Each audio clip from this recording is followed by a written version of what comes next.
दोस्तों, हाथ में ये होती है जीवन रेखा, ये होती है मस्तिष्क रेखा, ये होती है हृदय रेखा। हाथ में ये होता है अंगूठा। अंगूठा दो भागों में विभाजित होता है। अंगूठे का पहला भाग इच्छा शक्ति का होता है।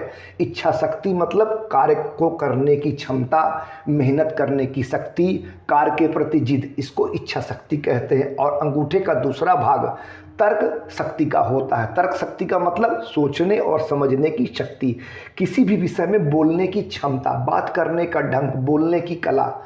अंगूठा हाथ में जहाँ से मुड़ता है वहाँ पर एक रेखा होती है।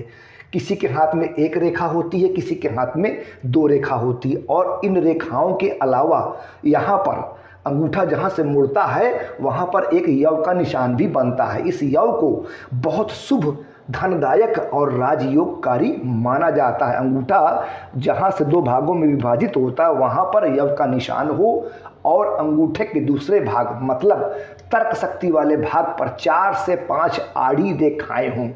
अंगूठे पर 4 से 5 आड़ी रेखाएं हों तो इन्हें बहुत शुभ, धनदायक माना जाता। हाथ में आड़ी रेखाओं को सिर्फ अंगूठे के दूसरे भाग में ही शुभ माना जाता, बाकी हथेली में किसी भी स्थान पर इन आड़ी रेखाओं को अच्छा नहीं माना जाता।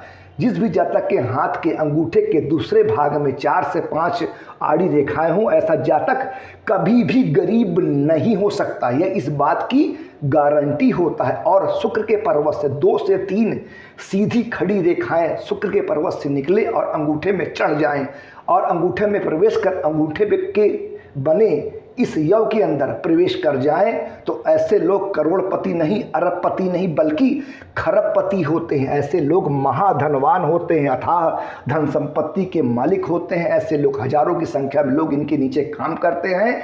ऐसे लोग असाधारण होते हैं, अति विशिष्ट होते हैं, जिनके हाथ के अंगूठे में ऐसी स्थिति बनती। ऐसे लोगों को लक्ष्मी पुत्र कहा जाता है।